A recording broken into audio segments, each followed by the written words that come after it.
Since this massive years-long scam came to light, you have said repeatedly, quote, "I am accountable." But what have you actually done to hold yourself accountable? Have you resigned as CEO or chairman of Wells Fargo? The board, I serve at Have you resigned? No, I've not. All right. Have you returned one nickel of the millions of dollars that you were paid while this scam was going on? The board will take care of that. Have you returned one nickel of the money you earned while this scam was going on? And the board will do... I will take that as a no then. Have you fired a single senior executive? And by that, I don't mean a regional manager or a branch manager. I'm asking about the people who actually led your community banking division or your compliance division.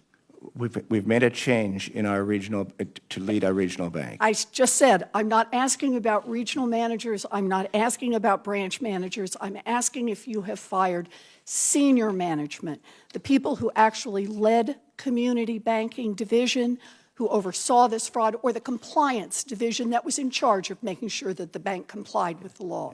Carrie Toll said... Did you fire No. any of those people? No. Okay. So you haven't resigned. You haven't returned a single nickel of your personal earnings. You haven't fired a single senior executive. Instead, evidently, your definition of accountable is to push the blame to your low-level employees who don't have the money for a fancy PR firm to defend themselves. It's gutless leadership.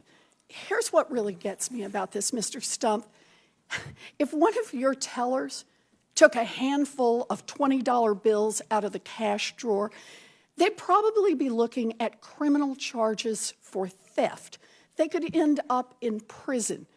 But you squeezed your employees to the breaking point so they would cheat customers and you could drive up the value of your stock and put hundreds of millions of dollars in your own pocket.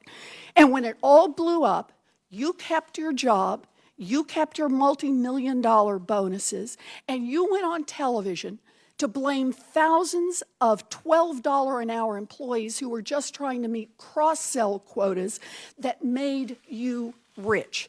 This is about accountability. You should resign. You should give back the money that you took while this scam was going on, and you should be criminally investigated by both the Department of Justice and the Securities and Exchange Commission.